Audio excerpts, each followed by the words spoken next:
Olá, eu sou Mônica Bergamo e este é o programa Ponto a Ponto. Junto comigo está o cientista político Antônio Lavareda.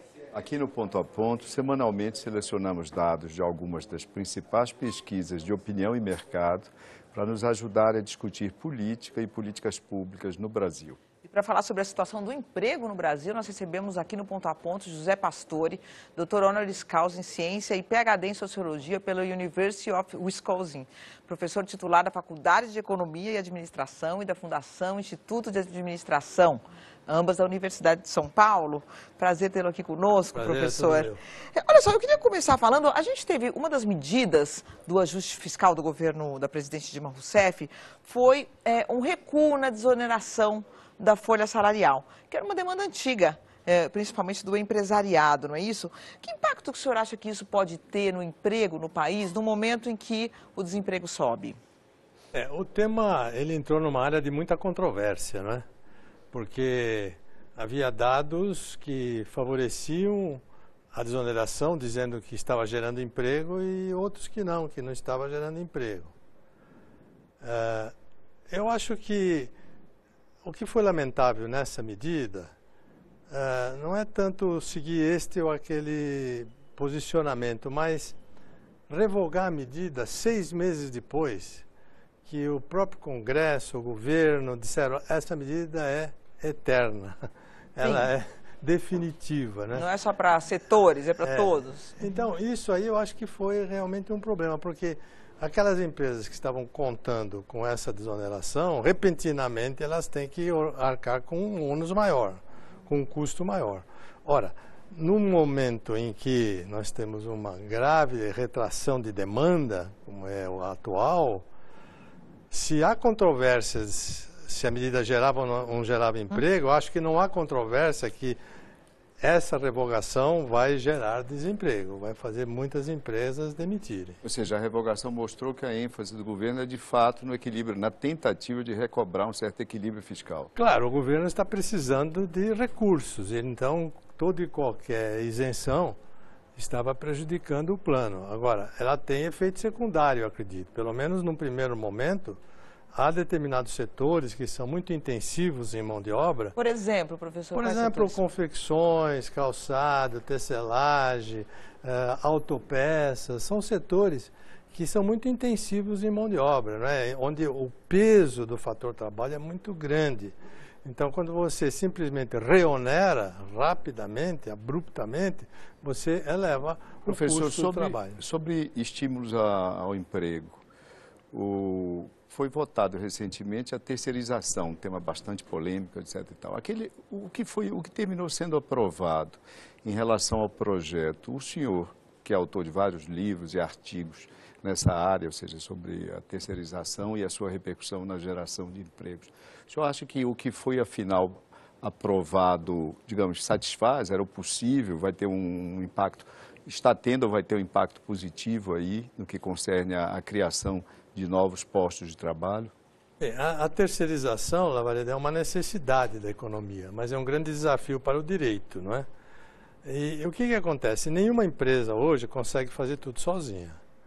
E se tentar fazer, vai ser uma penalização para o consumidor. O consumidor vai pagar um preço muito caro. Imagine o seguinte, uma empresa construtora que, em lugar dela terceirizar a terraplanagem, ela tem que comprar aquele maquinário pesado e contratar todo aquele pessoal técnico e ficar com ele 24 meses parado até o próximo prédio. Quanto não vai custar um apartamento dele? Fazer infraestrutura. Fazer infraestrutura, vai pegar os pintores que vão entrar no fim da obra, vai pegar aquele que faz a concretagem que entra no começo da obra, o que entra no começo da obra vai ficar ocioso até o fim da obra, o outro também. Então, é impossível hoje em dia você trabalhar sem subcontratar, porque as tarefas estão todas especializadas. Agora, qual era o problema da terceirização no Brasil e ainda é hoje? Há muita terceirização bem feita, respeitando as proteções do trabalhador, mas há muita terceirização mal feita, que não respeita as proteções dos trabalhadores. E nós não temos leis que garantem o compromisso e o respeito a estas proteções. Agora, por exemplo, as empresas... Essa lei, E o projeto que foi aprovado? O projeto que foi aprovado, eu acredito que ele contemplou muito bem essa questão das proteções dos trabalhadores. Inclusive, incluiu proteções que nem fazem parte da CLT atualmente. Por exemplo, se o trabalhador se acidentar no ambiente da contratante, ele será atendido pelo médico da contratante. Isso um seletista normal não tem. Eu vou lhe interromper agora, professor, desculpe, para apresentar algumas telas aí com dados de pesquisas para alimentarem a nossa conversa. Uma pesquisa, taxa de desemprego nos países, nos BRICS. O Brasil, no momento, tem uma taxa de desemprego aí que, se não é a maior, que a África do Sul é maior, a África do Sul, na verdade, não é um BRIC a princípio, mas está postulando o selo, por isso que nós incluímos aí a relação. O Brasil tem, dos tradicionais, vamos chamar de tradicionais BRICS, a maior taxa de desemprego hoje. Numa próxima tela, situação econômica atual, avaliação, pesquisa do CNI e Ibope, ótima boa 6%, situação econômica. Todas as pesquisas de lá para cá, de meados desse ano, inclusive as mais recentes, realizadas no final de setembro, mostram o mesmo quadro, ou seja, uma avaliação contundentemente negativa da situação da economia pela opinião pública. E, por último, uma terceira tela, itens prioritários para esse mandato da presidente, a questão da economia, a questão do emprego vem aí em terceiro lugar. Lembrando que foi feita em março, é uma né, pesquisa do primeiro trimestre, como a Mônica chama a atenção, uma pesquisa CNT-MDA, emprego estava em terceira posição. Se fosse realizada essa pesquisa hoje, provavelmente teria ascendido aí, estaria disputando, se não um pouco à frente, da segunda colocação. Provavelmente saúde se manteria em primeiro lugar. Qual é, concretamente, o senhor como um dos maiores especialistas do país nessa questão, qual é o prognóstico realista, né? Afastados os prognósticos políticos, os otimistas de um lado, né? Necessariamente otimistas do lado do governo, e os, naturalmente, acentuadamente pessimistas da oposição, qual é o seu prognóstico para o próximo ano? Não estamos nem falando desse restante de 2015. Para o próximo ano, o que é que o brasileiro, no seu entendimento, pode esperar do quadro do emprego no ano que vem? Bem, você é um homem de prognósticos e você há que concordar com o seguinte: o emprego de 2016 vai depender do investimento em 2015. E como é que está o investimento de 2015? Há uma forte retração do investimento público e uma forte retração do investimento privado. Ou seja, nós não podemos esperar em 2016 um quadro cor-de-rosa no campo do emprego. Não há céu de brigadeiro, não. Eu acredito que 2016 ainda vai se arrastar como um ano de altas taxas de desemprego. Significa que a curva vai continuar em ascensão, a curva do desemprego? Se ela deve crescer bastante até o final deste ano aqui, acredito, e daí no início do próximo ano, e tomara ela estabilize e fique estável até o final do ano que vem. A partir do segundo trimestre. Porque há determinados prognósticos de retomada da atividade que são muito preocupantes. Outro dia eu li um relatório de analistas do setor de autoveículos, né? Setor de automóveis, dizendo que é o seguinte, que a retomada plena das vendas vai ocorrer só em torno de 2020, 2021. Mais 5, 6 anos. É isso. Então é muito sério, porque trata-se de uma cadeia de produção muito longa.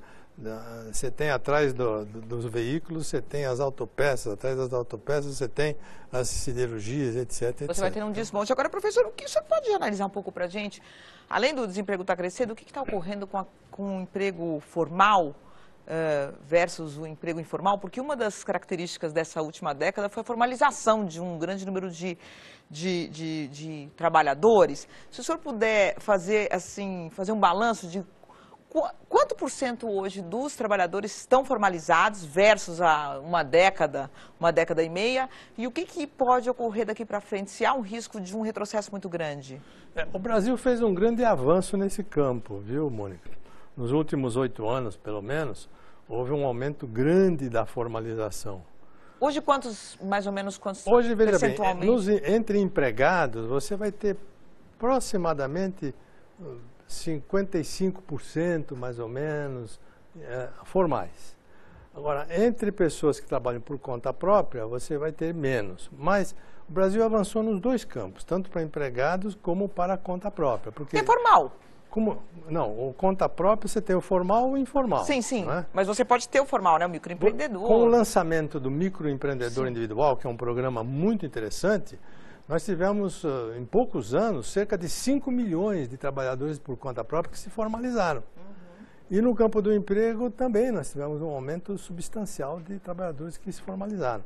Agora, o conta própria ainda você tem aí uns 60% mais ou menos que está na informalidade. De modo que se você juntar os dois, e há também empregadores informais, não é?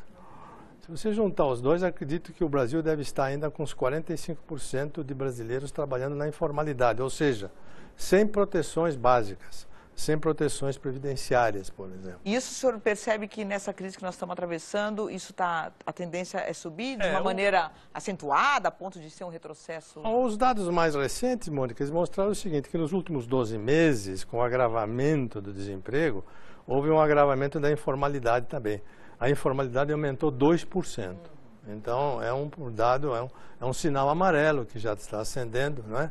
Certo. Isso, para os analistas, um aumento de 2% em 12 meses já é um aumento preocupante. Além de uma reversão de um fenômeno porque era o inverso que estava ocorrendo, né? Estava ocorrendo o inverso. O Brasil tinha sido um caso bem sucedido de formalização. E o motor da formalização foi o crédito. Certo. Na medida em que as pessoas passaram a ter que demonstrar registro em carteira para obter crédito, que se expandiu, isso estimulou muito os empregados a se formalizarem, as empresas formalizarem os empregados. E no campo do conta própria é o meio, microempreendedor individual. Por quê? Ele também, para ter crédito, para ter um CNPJ, conta em banco, ele precisa ter formalização. Professora, eu queria voltar um pouquinho no tema da terceirização, que é o tema do seu livro, do seu 35º livro, não é isso, professor? Um levantamento da CUT, que combate muito a terceirização, mostrou que 25% dos trabalhadores terceirizados ganham menos do que os trabalhadores formalizados, que 4 em cada 5 acidentes de trabalho ocorrem com trabalhadores terceirizados, que os trabalhadores terceirizados, eles trabalham em geral 3 horas a mais do que os trabalhadores contratados diretamente, o que pode gerar desemprego, enfim, quer dizer, embora a terceirização ela seja vista como um fator que pode aumentar a produtividade das empresas, como o senhor disse aqui, né, que pode dinamizar as empresas, também se fala muito nisso, quer dizer, que tipo de sociedade a gente vai querer precarizando o trabalho, que é um risco da terceirização. O que o senhor acha desses dados, professor? Eu penso que o esforço a ser feito no Brasil é exatamente o contrário, é para desprecarizar o trabalho. Então, se há de fato ainda trabalho precário na terceirização, é muito importante buscar mecanismos para sair dessa situação. Mas não é com as ferramentas atuais que nós vamos sair. Porque, como nós não temos lei, nós temos apenas uma súmula do TST, que é a 331, que diz o seguinte: só pode terceirizar atividade meio, não pode terceirizar atividade fim. Certo. Ninguém sabe o que é meio e o que é fim. O que é meio numa empresa pode ser fim na outra, o que é meio hoje pode ser fim amanhã, assim por diante.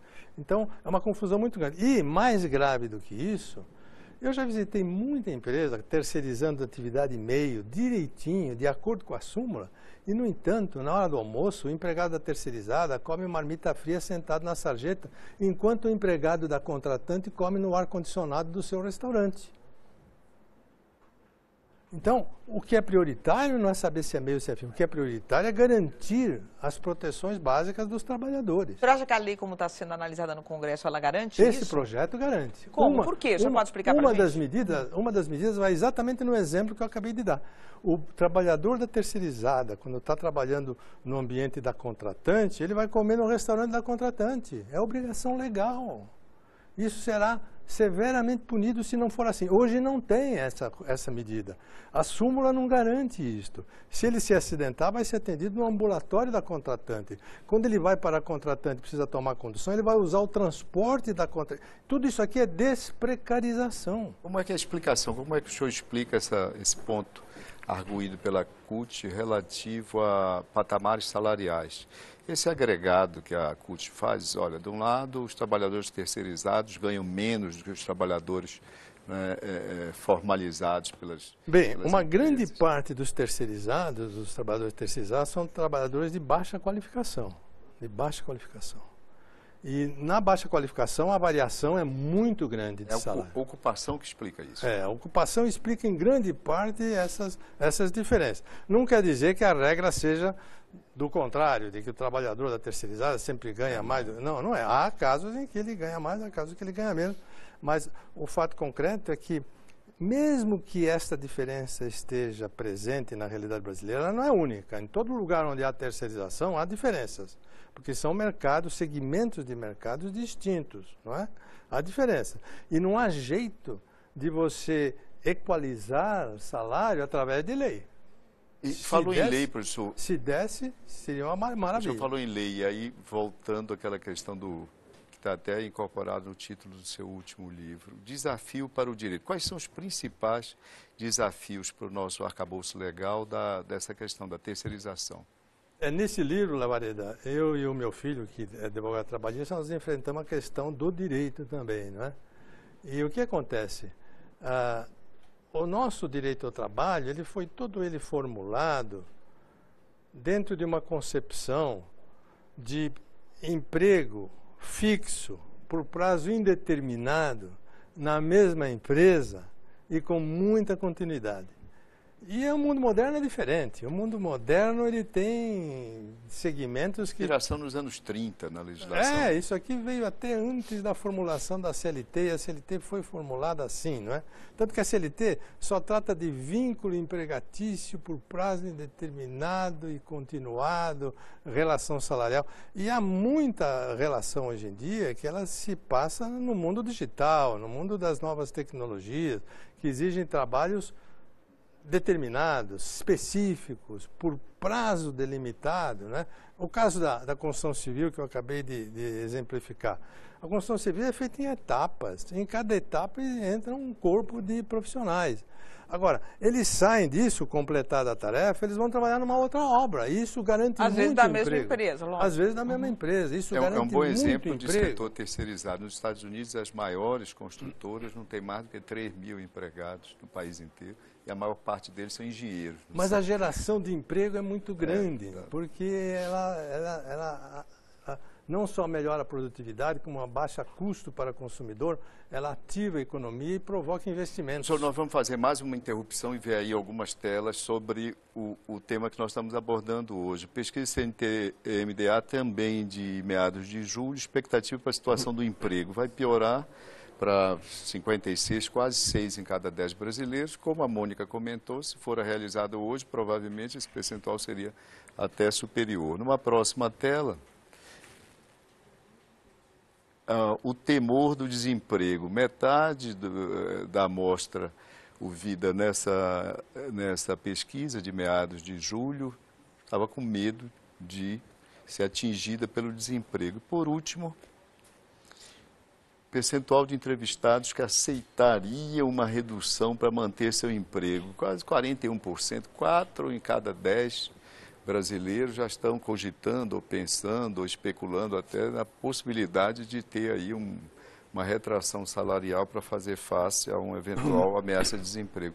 Professor, na última PNAD, né, com dados de julho, se a memória não me trai, aparecia um percentual, o recorde de 8,6% de desemprego. Isso equivale a 8 milhões, porque a base em números absolutos é de 100, isso corresponde a 8, quase 9 milhões de brasileiros desempregados. Verdade. É isso? Ou seja, o desemprego cresceu, e isso são dados relativos ao final de julho. Antes, um pequeno... O senhor já comentou anteriormente as perspectivas, eu diria, negativas, né, para o próximo ano. Mas aí é uma questão metodológica que eu queria lhe ouvir a respeito. Nós temos a pesquisa mensal de emprego, tá certo? Ambas do IBGE. E nós temos a PNAD, dados baseados na pesquisa nacional por amostragem domiciliar. No caso da PNAD, 211 mil domicílios. No caso da pesquisa mensal de emprego, 45 mil, e só circunscritas 6 regiões metropolitanas. essa segunda, inclusive, o que parece, vai deixar de existir, ou se especula sobre a possibilidade disso. Do ponto de vista metodológico, por que essas medidas de aferição do desemprego no Brasil, tá certo, são tão pouco, ou têm sido, ou tinham sido até agora, tão pouco abrangentes? Frequentemente, quando se fala de desemprego no Brasil, está se falando do desemprego nas regiões metropolitanas, que é uma realidade naturalmente diferente da realidade do interior do país. Por que isso demorou tanto, se nós, do ponto de vista de metodologia e de ciências sociais, somos tão avançados? A notícia boa é que agora a chamada PNAD contínua, né, ela vai substituir aquela que analisava apenas 6 regiões metropolitanas. Nós temos que aceitar que o Brasil acho que não tinha recursos, não tinha condições de fazer uma pesquisa de âmbito nacional.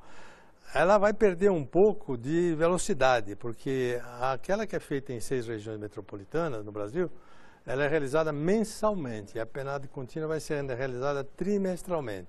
Ela vai ganhar em abrangência e vai perder em agilidade, em velocidade, né? Mas no balanço geral, acho que é um avanço, temos um retrato do Brasil bem melhor, que vai incluir cidades pequenas, cidades médias. Vai permitir comparações interessantes entre estratos de municípios. Vai permitir essas por tamanho de município, assim por diante. Você pode explicar para a gente rapidamente o que é um desempregado? Eu me recordo até hoje que eu fui fazer uma vez uma reportagem no governo Fernando Henrique, a metodologia era diferente, eu não me recordo exatamente o que era, e todo mundo que eu entrevistava se achava desempregado, porque estava vivendo de bico, ficava 3 meses sem trabalhar, mas você tinha uma definição do que era um desempregado, que aquela pessoa era empregada, ela não entrava na estatística. A definição. O que é um desempregado hoje? Quanto tempo a pessoa tem que estar sem trabalhar? Quanto tempo ela tem que estar procurando? O que é o desempregado? A definição do IBGE, Mônica, é uma definição internacional. Certo. Ela foi convencionada na OIT. Então, é desempregado aquele que está nos últimos 30 dias sem fazer nada, que procurou trabalho e não encontrou. Se ele conserta uma cortina, ele já está empregado. Ele sai Sai da estatística, embora ele não esteja. Se ele faz qualquer bico, ele sai do desemprego. Mas pode ser um drama maior, então, do que os números mostram. Pode ser. Quer dizer, o Brasil não tem apenas taxa de desemprego, tem taxa de informalidade, que você mesmo já tocou nisso aí, onde há muito trabalho precário. Quer dizer, acima de que idade, professor? Como? Acima de que 15 idade? a 64. Mas, por exemplo, a pessoa está procurando emprego. Procura, não acha. Daí ela trabalha no 29º dia, faz um bico e vai ficar mais 30 sem nada. Ela é empregada se o IBGE abordá-la na rua. Se ela tiver 65 anos, mesmo que não tenha feito bico, não é desempregado. O pesquisador vai... Não, o que eu pergunto para o senhor é o seguinte, esses números, embora sigam convenções internacionais, e algum parâmetro tem que existir, eles podem ocultar um pouco um drama que pode ser um pouco maior, não? É que essa coisa da idade, por exemplo... Os dois conceitos são importantes, tanto aquele da informalidade quanto aquele do desemprego. O pesquisador do IBGE, ele vai nesse domicílio que você mencionou e vai perguntar a uma pessoa, nos últimos 30 dias você fez alguma coisa?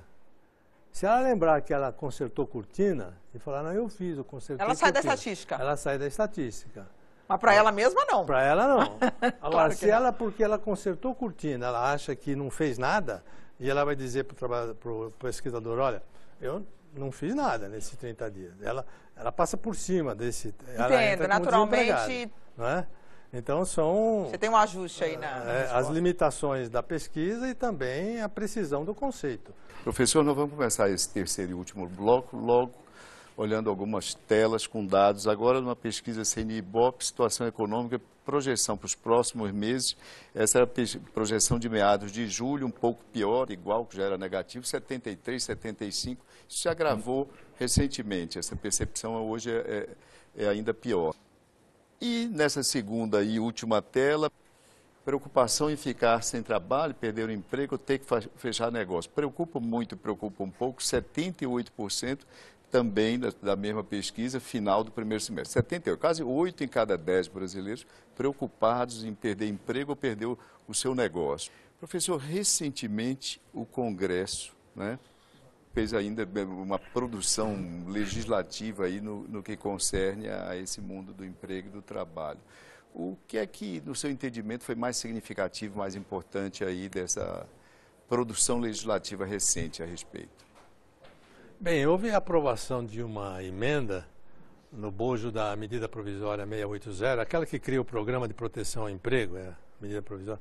Houve uma aprovação de uma emenda na comissão que permite... Ainda na comissão. Ainda na comissão, certo. Não está em plenário. Que permite que o negociado ele tenha valor e tenha tanto valor quanto aquilo que é legislado.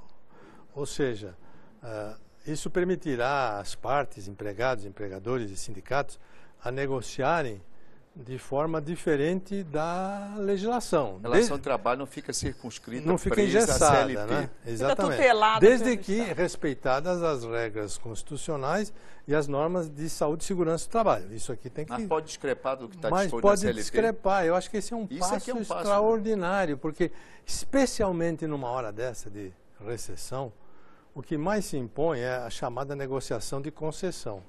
As suas telas aqui mostraram que já há disposição de 50% dos brasileiros, ou quase isso, de ceder no salário para conservar o emprego. Agora, professor, né? o senhor acha que os trabalhadores, no momento atual, diante das empresas, eles vão estar em condição de igualdade? Eles vão conseguir fazer uma negociação dessa de Mônica, forma que o resultado seja justo? O sindicalismo brasileiro, hoje em dia, é um sindicalismo muito avançado, muito bem preparado. Você pega o sindicato dos metalúrgicos, dos bancários, dos petroleiros, dos comerciais, enfim, há uma quantidade enorme. O sindicalismo laboral brasileiro foi muito cuidadoso no treinamento de pessoal, no investimento em recursos humanos, na elaboração de pesquisas. O sindicalismo brasileiro possui um DIESE, que é um órgão respeitadíssimo, não é?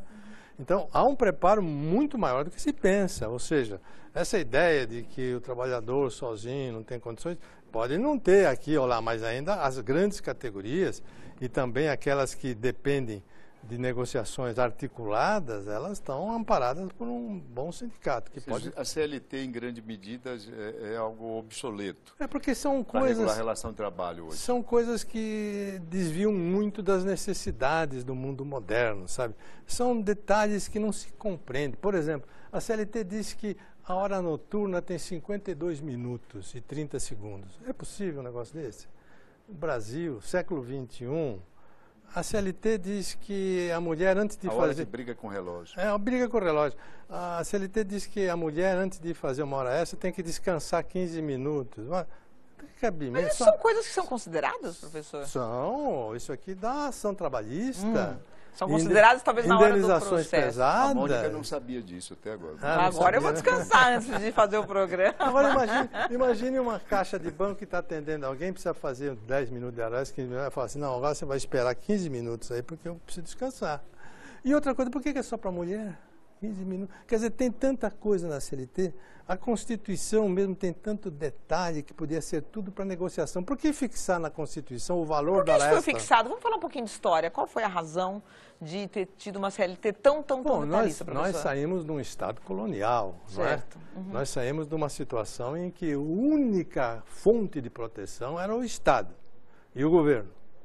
Mas o mundo foi andando, os contratos foram avançando. Hoje em dia, as relações humanas são grande parte presididas por contratos. E a Constituição moderna que a gente tem, que é de 88, na verdade era a Constituição de liberdades e direitos, não ia, e aí incorporou o que já vinha do passado. Mas se você pegar esse ponto aí, se você contar na Constituição, a palavra direito aparece 76 vezes, a palavra dever 4 vezes, a palavra produtividade 2 vezes, eficiência 1 vez. É difícil se tocar um país para frente com 76 direitos, 4 deveres, 2 produtividades e uma eficiência. Professor, para a gente chegar, a gente já está chegando ao nosso final, eu queria perguntar para o senhor como é que está o custo do trabalho no Brasil hoje? Quer dizer, um salário, qual é o encargo sobre ele? Ainda 102%, mais ou menos? A gente avançou alguma coisa O nisso? encargo mínimo legal é 102,43% do salário nominal. Além disso, há uma série de outras despesas, né, ligadas à proteção da saúde, no caso de adicional de insalubridade, etc., vale transporte, outros benefícios, vale alimentação, há uma série de outros custos. Mas eu penso que hoje em dia, Mônica, o principal custo hoje do trabalho é o custo invisível da insegurança que existe Sim. no mundo do trabalho, tanto para quem contrata, para quem é contratado.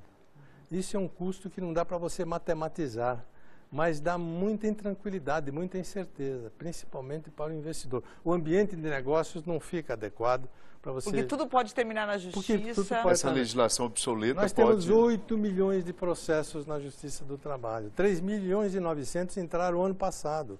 4.400 estão rolando lá há vários anos. A nossa Justiça do Trabalho é campeã do mundo em termos de processos, né? Então isso amedronta muito, né, aquele que vai investir.